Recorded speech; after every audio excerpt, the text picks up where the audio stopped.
نحمدہ ونصلی علی رسولہ الکریم۔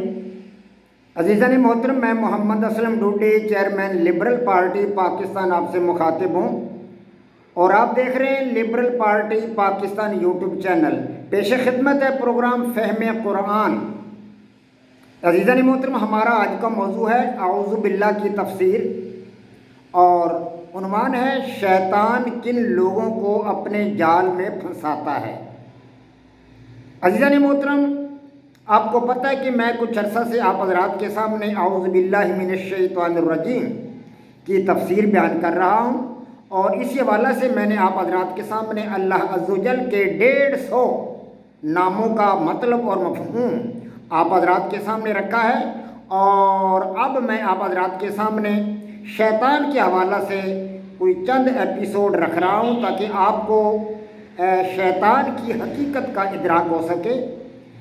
عزیزان محترم، عرض ہے کہ شیطان کی کوشش ہوتی ہے کہ ہر اہل ایمان کو درست اور صحیح راستہ سے بھٹکا کر غلط اور گمراہ کن راستہ پر ڈال دیا جائے۔ یہ شیطان کی کاوش ہوتی ہے۔ اس نے اپنے دل میں عہد کیا تھا جس دن اس نے اللہ عز و جل کے سامنے آدم علیہ السلام کو سجدہ کرنے سے انکار کیا، اور اللہ تبارک و تعالیٰ نے اسے اپنے دربار سے نکالا۔ اس نے اسی دن اہل ایمان کو خدا کی راہ سے بھٹکانے اور گمراہ کرنے کا عہد کر لیا تھا۔ قرآن پاک فرماتا ہے قال انذرنی، اس نے گزارش کی اللہ تبارک و تعالیٰ کے سامنے، ہاتھ پھیلائے، قال انذرنی الی یوم یبعثون، کہ اللہ پاک مجھے اس دن تک کے لیے مہلت دے جس دن دوبارہ انسانوں کو اٹھایا جائے گا۔ تو اللہ تبارک و تعالیٰ نے فرمایا قال انک من المنذرین، جا مردود، تجھے میں مہلت دیتا ہوں اس دن تک کے لیے جس دن میں دوبارہ انسانوں کو پیدا کروں گا، کائنات کو ساری کو دوبارہ اٹھاؤں گا، اور تجھے بھی تیرے ساتھیوں کے ہمراہ جہنم میں داخل کر دوں گا۔ تب سے انسان کے حوالہ سے اپنے دل میں ایک حسد اور بغض اور جلن کی آگ لیے ہوئے، اور اس سے اس کا جو ہے سینہ بھرا ہوا ہے اور شعلہ زن ہے۔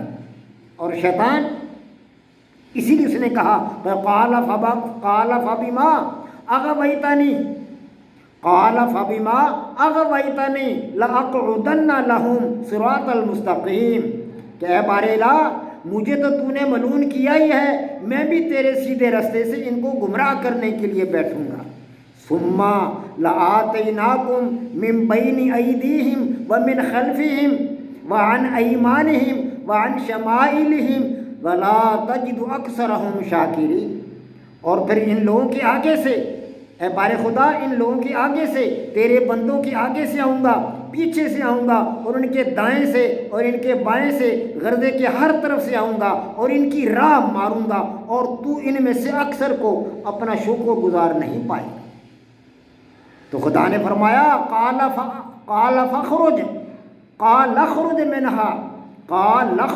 منہا مذءوما مدحورا لمن تبعک منہم لأملأن جہنم منکم اجمعین، کہ اے مردود، نکل جا یہاں سے پاجی، جو لوگ ان میں سے تیری پیروی کریں گے میں ان کو اور تجھ کو، تم سب سے جہنم کو بھر دوں گا۔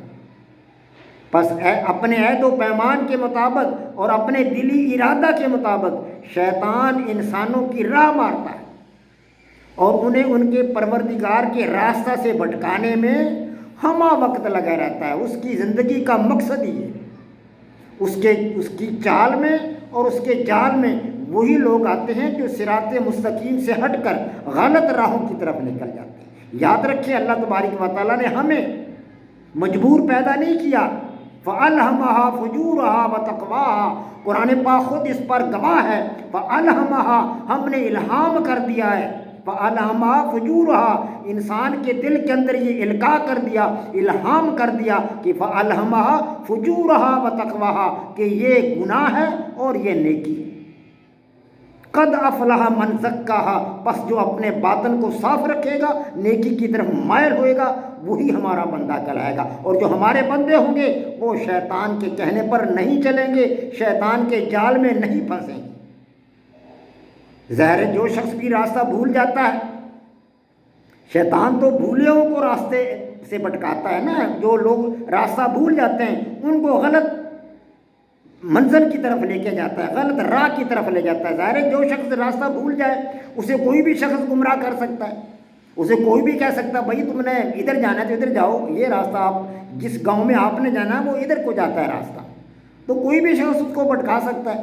اور راستہ بھولے کو گمراہ کرنا آسان ہوتا ہے، تو جو لوگ راستہ بھول جاتے ہیں وہ صراط مستقیم کو چھوڑ کر شراب خانے کی راہ لیتے ہیں، یا وہ جوئے خانے کی راہ لیتے ہیں، یا وہ زناکاری کی راہ لیتے ہیں۔ اسی طرح وہ لوگ بدکاری، جھوٹ، فریب، داغا، چوری، ٹھگی پلالی، رشوت ستانی، اقربا پروری اور کرپشن جیسی کبھی اقدار کو اپنا لیتے ہیں اور اپنا کر شیطان کے کام کو آسان کر دیتے ہیں۔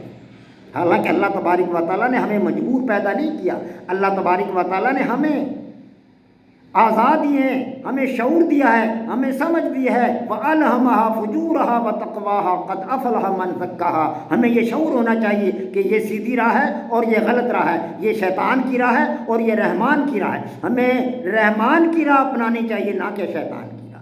شیطان کے راستے کو چھوڑ کر اللہ تبارک و تعالیٰ کے راستے کی طرف چلنا چاہیے، نیک لوگوں کی محفلوں میں بیٹھنا چاہیے، اچھے لوگوں کی محفلوں میں بیٹھنا چاہیے۔ تبلیغی جماعت ہے، دعوت اسلامی ہے، علماء کرام کی محفلیں ہیں، علماء کرام کے جلسے ہیں، جمعہ کے خطابات ہیں۔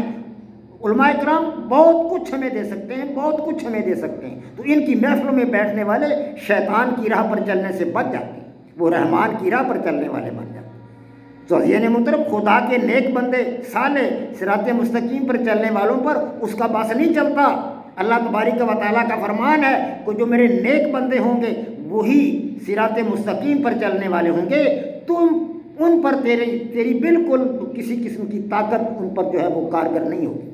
یہ اللہ تبارک و تعالیٰ کا وعدہ ہے اپنے نیک بندوں کے ساتھ کہ شیطان کی طاقت ان پر کارگر نہیں ہوگی، شیطان ان کو نہیں بھٹکا سکے گا، اس لیے کہ وہ رحمان کے راستے پر صراط مستقیم پر چلنے والے ہیں۔ اللہ عز و جل کی ذات ہمیں شیطان کے مکر و فریب سے محفوظ رکھے، آمین۔ وما علینا الا البلاغ۔